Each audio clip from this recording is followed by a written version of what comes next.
Olá, eu sou a Alessandra Nascimento e você está ouvindo Mobilidade e Inovação Bosch, o podcast sobre o futuro da mobilidade urbana.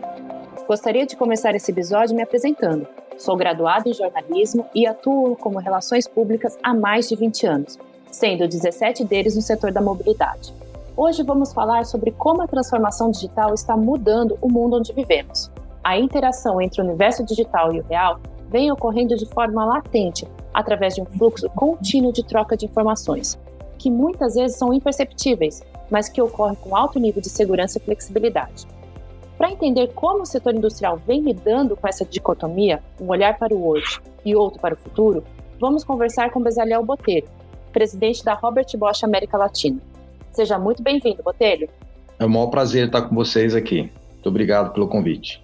Botelho, quando olhamos para a indústria, nesse contexto de transformação digital, vemos que um dos grandes desafios das organizações é manter um equilíbrio entre dois universos.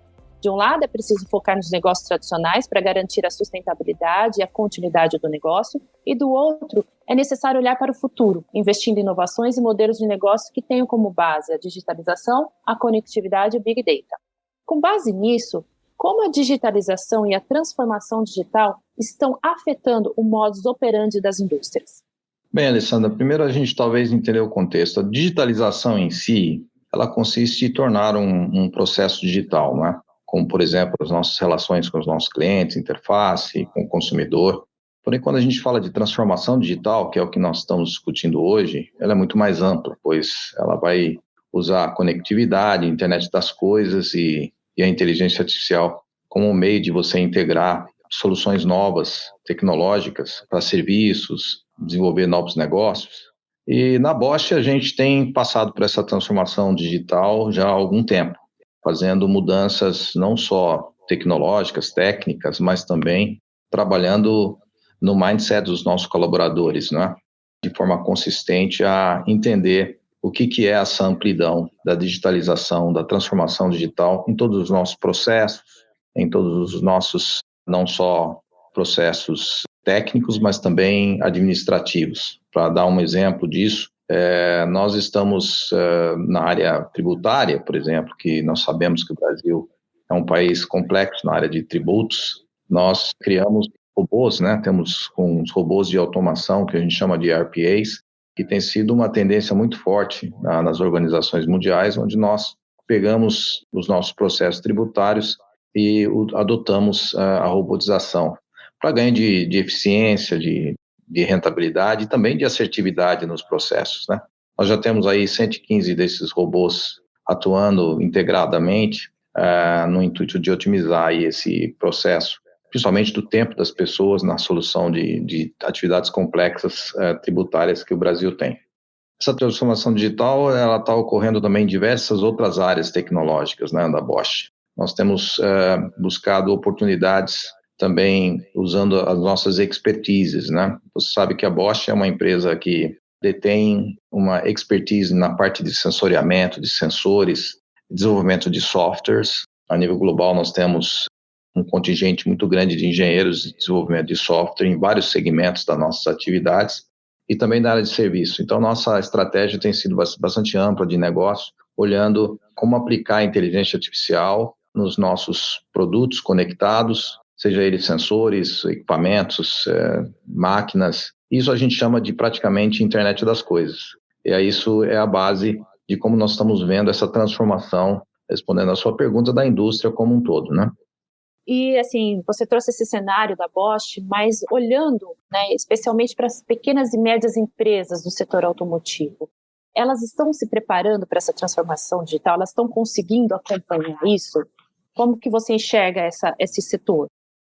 É um processo que, principalmente as grandes como nós, temos que liderar e ajudar, principalmente as pequenas e médias empresas, pelo menos na base de fornecedores nossos, né? E temos feito isso, né? Quando a gente fala de transformação digital em processos administrativos, etc., é uma coisa, mas quando a gente vai para o chão de fábrica e falamos sobre indústria 4.0, onde você tem sensoriamento do chão de fábrica, conectividade de máquinas, aí nós temos um caminho longo a percorrer, mas temos feito bons exemplos, boas iniciativas com os pequenos e médios fornecedores, até no amplo na ampla visão do Sindipeças, a qual nós também participamos, nós temos lá as PMEs, né? E nós estamos promovendo treinamentos, cursos e ajudando essas pequenas e médias empresas. É claro que isso é um processo que não só requer recursos para fazer a introdução de soluções, dos RPAs, etc., mas também requer o mindset, como eu lhe disse, assim, a disposição das empresas a entenderem a vantagem que existe o processo de digitalização, de transformação digital nos seus negócios e estar dispostos a enfrentá-los. Nós temos tido bons exemplos e boas iniciativas no Brasil já.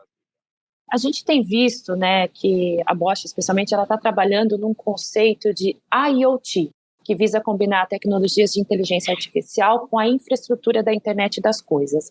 Quando, efetivamente, teremos exemplos dessas tecnologias com esse conceito no Brasil? A gente já tem exemplos por aqui? Olha, sem dúvida, saindo do âmbito só Bosch, se você olhar como essa interação da inteligência artificial, que nada mais é do que você usar Big Data e fazer projeções, previsões inteligentes, usando depois a conectividade, que é no caso a internet das coisas, você consegue atender bem melhor o consumidor. Por exemplo, pesquisas sobre os hábitos dele. Então, se você vai comprar um carro, por exemplo, hoje, você, através da inteligência artificial, você sabe exatamente qual veículo que é o ideal para esta pessoa que tem esse interesse, através de uma análise de dados dessa pessoa, de uma forma inteligente, você consegue fazer cruzamentos de dados e facilitar a decisão desse consumidor na compra de um veículo, ou na compra de uma ferramenta, ou na compra de qualquer outro item. É um exemplo da inteligência artificial, né? Trabalhando com a internet das coisas. Nós temos aí outros exemplos no agronegócio, onde a gente pode formatar soluções usando a internet das coisas e com Big Data fazer análises, são processos analíticos de dados, onde você pode facilitar muito mais a decisão do produtor, seja do agronegócio, ou mesmo de outras áreas que são importantes, como que a Bosch atua, como na área da mineração. Então, já temos exemplos práticos, sim. É claro que isso é um processo que está se permeando, tem algumas barreiras ainda para conseguir chegar assim, numa plataforma bem estabilizada, mas nós estamos no caminho certo. Tem uma expectativa, né, aliás, no mês que vem, que ocorra o leilão do 5G.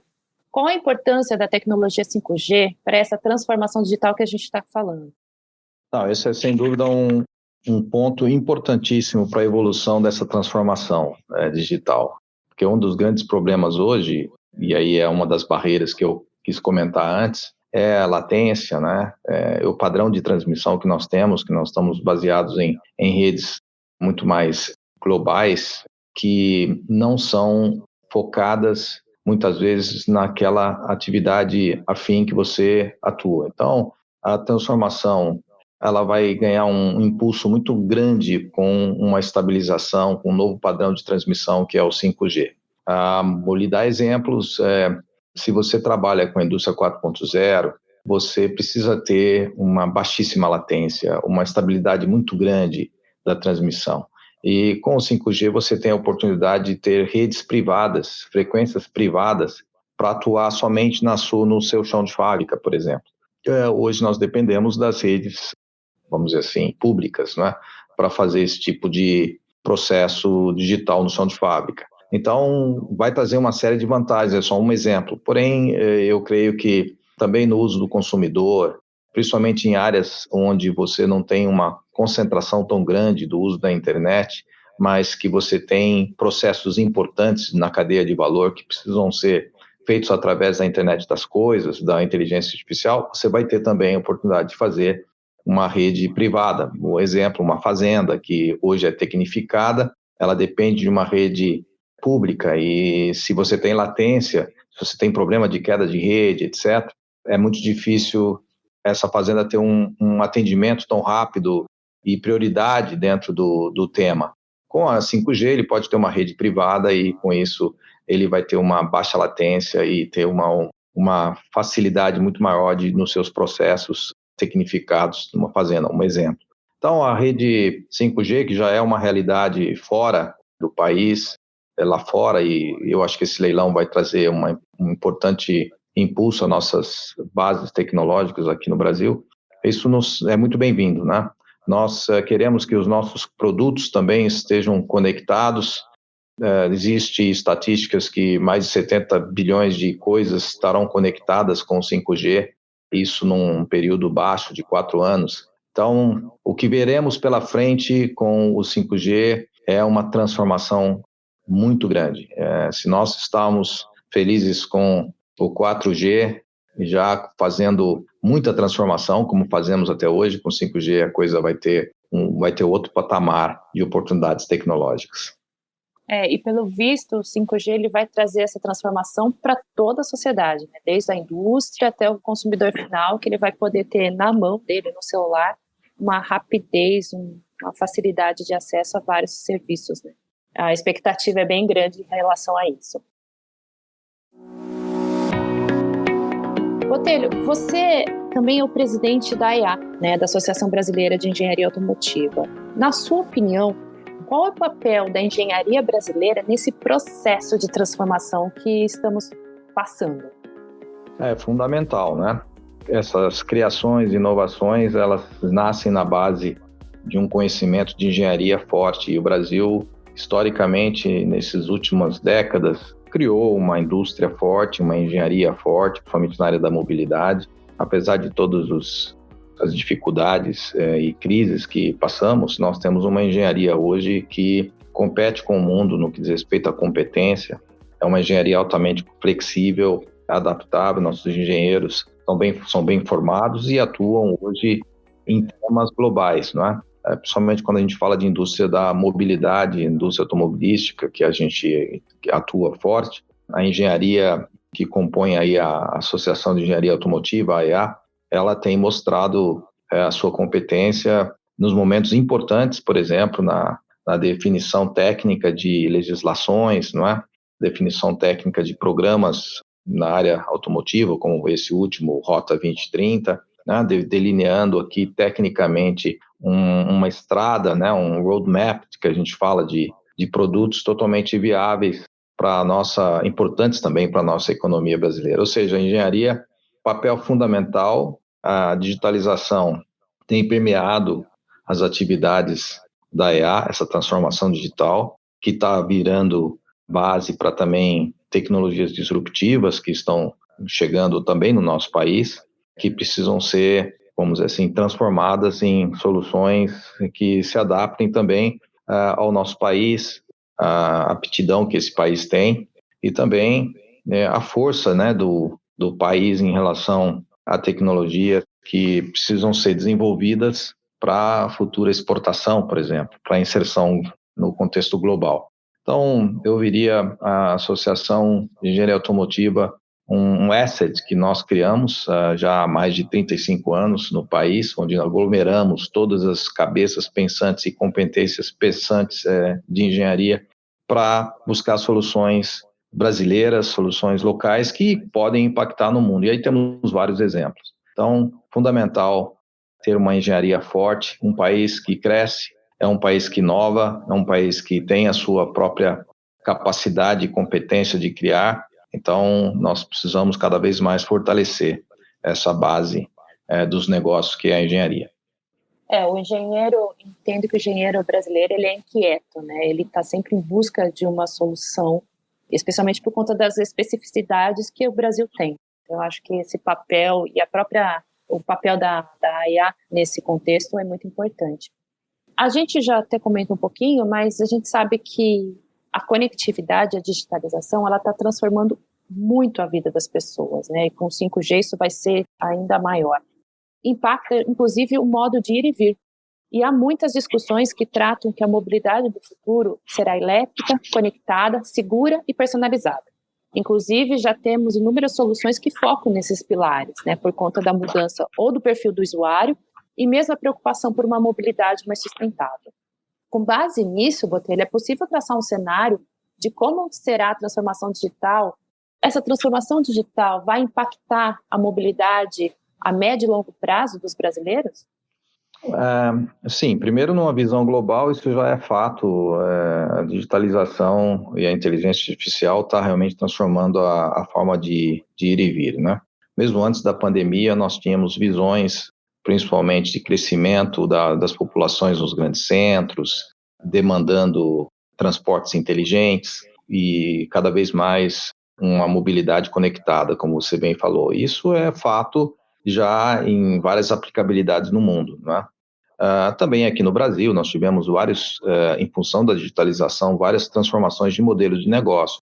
Vou te dar o exemplo da própria mobilidade compartilhada, né?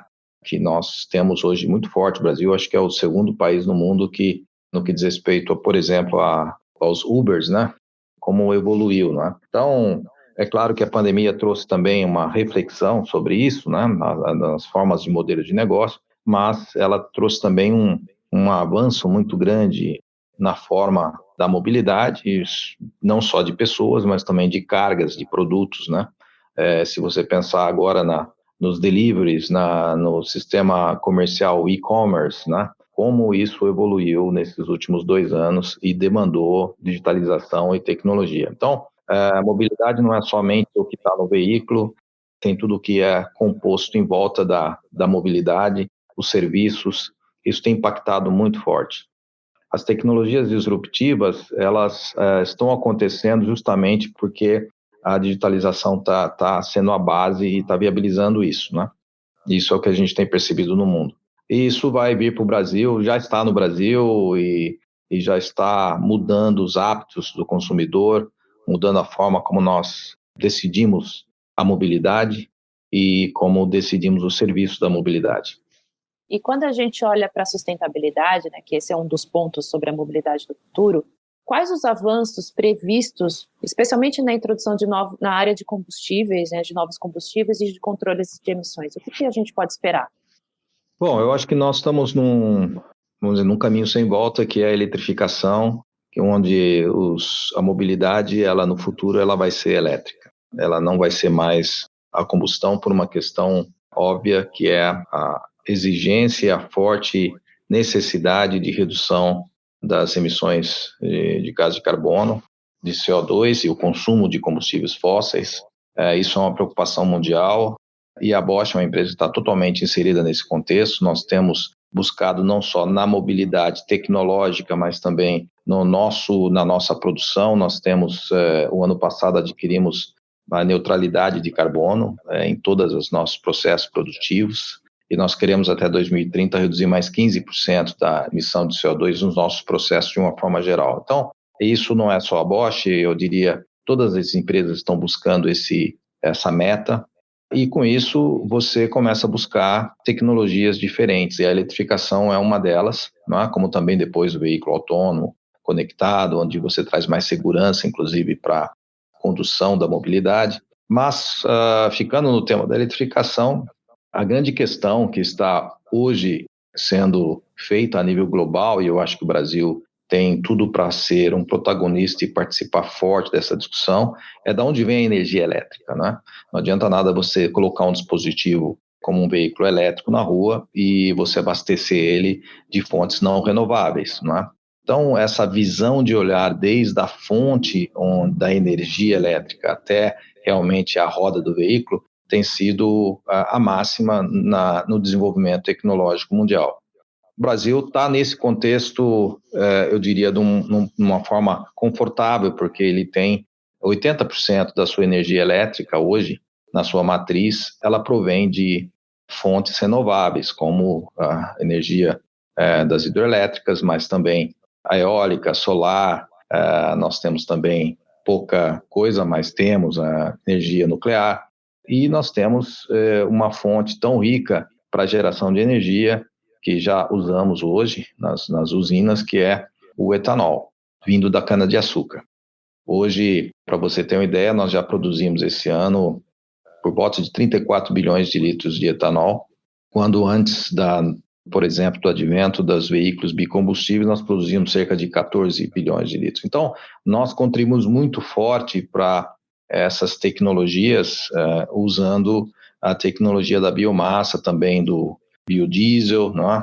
como também alternativa, e também do gás natural. Então, eu vejo que a direção é a eletrificação. Agora, da onde vem a energia elétrica, essa é a discussão, e nós sabemos que lá na frente, e a Bosch tem trabalhado forte nisso, a célula de combustível movida a hidrogênio vai ter um papel fundamental para que a gente possa ter neutralidade 100% de CO2, por exemplo, no horizonte de 2050. É uma estrada longa até lá, e por isso nós vamos ter que, no começo dessa estrada, trabalhar com todas as alternativas que temos, seja no motor a combustão, motores híbridos e veículos elétricos advindos de fontes renováveis no recarregamento das baterias, de forma que nós possamos, de uma forma global, buscar essa redução de CO2. O Brasil tem um papel importante com o etanol e nós acreditamos que mesmo nesse futuro, lá na frente, na célula de combustível a hidrogênio, nós poderíamos estar gerando hidrogênio de fontes renováveis, como, por exemplo, o etanol. E é isso que tem se debatido hoje de forma bastante intensa na comunidade científica e também em discussão com o nosso próprio governo. Nosso governo brasileiro lançou aí o hidrogênio verde, o combustível verde, né, como meta importante, e nós vamos estar colocando recursos federais para esse desenvolvimento. Alessandra, se você quer fazer parte e ser protagonista do futuro, você precisa ter uma política de Estado bem definida para isso. E isso mostrou muito países como a Coreia, a própria China. Então, nós temos que também ter essas políticas públicas com fomentos a esse futuro lá na frente. E por isso eu acredito muito que nós estamos no momento certo para entrar nesse barco de forma bastante intensa, na busca de usar a biomassa, temos o Renova Bio, integrar isso com os programas de governo voltados à Rota 2030, ou seja, com tecnologias que aumentam a eficiência dos motores, além da segurança veicular, tem toda a eficiência, e aí nós vamos trazer várias soluções, motores híbridos com combustível etanol, usando o conceito do flex, né? Onde você diminui a bateria e tem muito mais o combustível líquido no tanque do carro, abastecendo essa bateria através de um motor a combustão e fazendo também a propulsão do motor com motor a combustão em combinação com a bateria. Então, essas tecnologias elas vão tomar uma forma mais intensa, na minha opinião, daqui para frente no Brasil. Até nesse aspecto, né, que você trouxe, né, sobre o combustível verde, né, o etanol, salado de combustível, para a gente finalizar, você acha que o Brasil, por ser um país continental, né, a gente tem uma área imensa de terra, do sul ao norte do país, você acredita que o Brasil ele vai ter capacidade, sei lá, no longo prazo, de migrar para o carro elétrico? Ou a gente vai estar concentrado, o uso do carro elétrico vai estar concentrado nos centros urbanos? Como que vocês enxergam isso, até mesmo a indústria automotiva como um todo? Assim, dentro de um horizonte de 300 quilômetros, num raio de 300 quilômetros de autonomia, nós já temos hoje carros elétricos disponíveis e que vão atender muitos centros urbanos. E o Brasil, como você bem falou, é um país continental, de tamanho continental, então, e grande parte do nosso transporte de carga, mais de 60%, roda em rodoviário.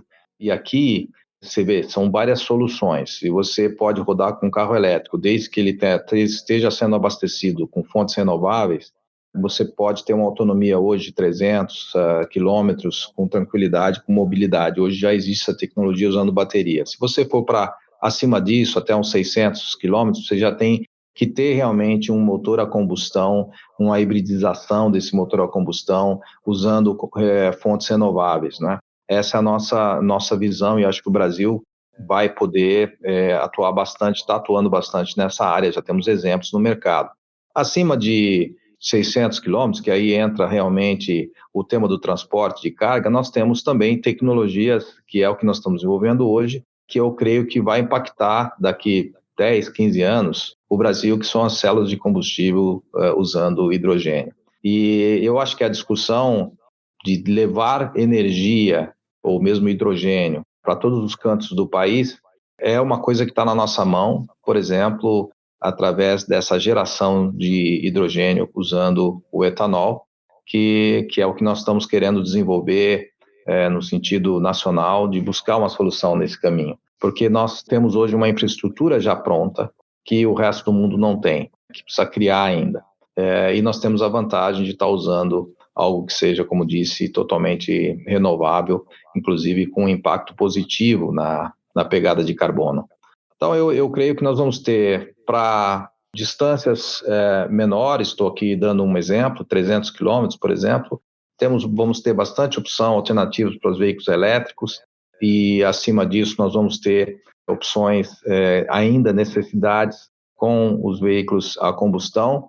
É bom dizer que o mesmo veículo a combustão ele tem muito potencial ainda na redução de CO2, nós temos muitas tecnologias que podem fazer ele muito mais eficiente, mesmo ainda quando ele ainda usa gasolina, mas quando ele vai para o uso da biomassa, do etanol, ele traz, ou mesmo do biodiesel, ele traz uma série de vantagens. Então, eu acho que, como eu sempre digo, nós vamos ter um pupurri de soluções tecnológicas, vamos ter que usar todas elas se nós queremos realmente reduzir as emissões. E fora o ponto que tem sido discutido, Alessandra, nós temos hoje no mundo 1,2 bilhões de veículos rodando, pela estatística que conhecemos.